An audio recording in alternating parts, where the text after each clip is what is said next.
অসুস্থ বিনোদনের অপর নাম এপ্রিল ফুল। পহেলা এপ্রিলের সকালে একে অন্যকে ধোঁকা দিয়ে বোকা বানিয়ে মজা করা, দুষ্টুমি করার যে কালচার আমাদের সমাজে প্রচলিত আছে, এটি নিঃসন্দেহে একটি অসুস্থ, একটি অসুন্দর একটি সংস্কৃতি। তার কারণ এই এপ্রিল ফুল উদযাপনের পেছনে তিনটি বড় অপরাধ, তিনটি অন্যায়, তিনটি কবিরা গুনাহ এর পিছনে রয়ে গেছে। অর্থাৎ এপ্রিল ফুলের মূল উপাদান হলো সেই তিনটি অপকর্ম, সেই তিনটি অন্যায়, সেই তিনটি গুনাহের কাজ। এপ্রিল ফুলের প্রধান এবং সবচেয়ে বড় উপাদান হলো মিথ্যা কথা বলা। মিথ্যা ছাড়া এপ্রিল ফুল উদযাপন কোনোভাবেই সম্ভব নয়। আর এই মিথ্যা, এটি এত জঘন্য অপরাধ যে পৃথিবীর সকল ধর্মে, সকল সভ্যতায়, ইসলাম কি ইসলামের বাইরে, পৃথিবীর সব সমাজে এটি ঘৃণিত এবং অত্যন্ত জঘন্য অপরাধ সমূহের মধ্যে থেকে একটি। সহিহ বুখারীর এক বর্ণনা আসছে, নবী সাল্লাল্লাহু আলাইহি ওয়াসাল্লাম বলেছেন, ইয়্যাকুমুল কাযিব ফাইন্নাহু ইয়াহদি ইলান নার। তোমরা মিথ্যা থেকে বেঁচে থাকবে, কারণ এই মিথ্যা মানুষকে জাহান্নামের দিকে নিয়ে যায়। এখানেই শেষ নয়, তিনি আরো বলছেন যে মানুষ যখন মিথ্যা বলতে থাকে একটা পর্যায়ে হাত্তা ইউকতাবা ইনদাল্লাহি কাযযাবা, আল্লাহর কাছে ওই লোকটির নাম মিথ্যাবাদী হিসাবে লিখিত এবং লিপিবদ্ধ হয়ে যায়। সে ব্যক্তির নাম মিথ্যাবাদীদের তালিকায় চলে যায়, তার উপাধি হয়ে যায় মিথ্যাবাদী হিসাবে।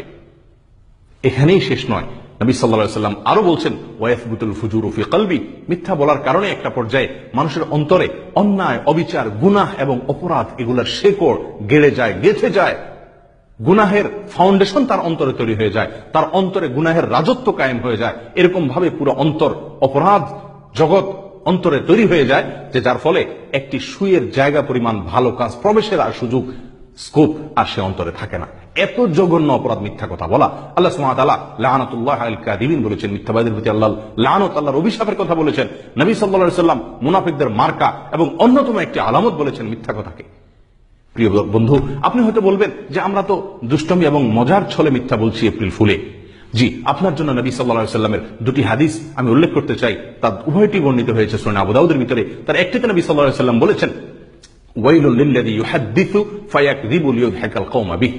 ওই ব্যক্তির জন্য ধ্বংস অনিবার্য যে ব্যক্তি মানুষের মাঝে মিথ্যা কথা বলে দুষ্টমি করার জন্য, মজা করার জন্য। ওয়াইলুল লাহু সুম্মা ওয়াইলুল লাহু, তিনবার নবী সাল্লাল্লাহু আলাইহি ওয়াসাল্লাম তার জন্য ধ্বংস যে নিশ্চিত, ধ্বংস যে অনিবার্য এবং তার ধ্বংস যে অবশ্যই হবে, সেই জানান নবী সাল্লাল্লাহু আলাইহি ওয়াসাল্লাম আমাদেরকে দিয়েছেন তিনটি বার, একবার নয়। তাহলে বোঝা গেল কোন মুসলিমের জন্য কোনোভাবেই দুষ্টমির ছলেও, মজা করার ছলেও মিথ্যা কথা বলার মতো কোন সুযোগ ইসলামে রাখে নাই। প্রিয় বন্ধু, নবী সাল্লাল্লাহু আলাইহি ওয়াসাল্লাম আরেক হাদিসে বলছেন,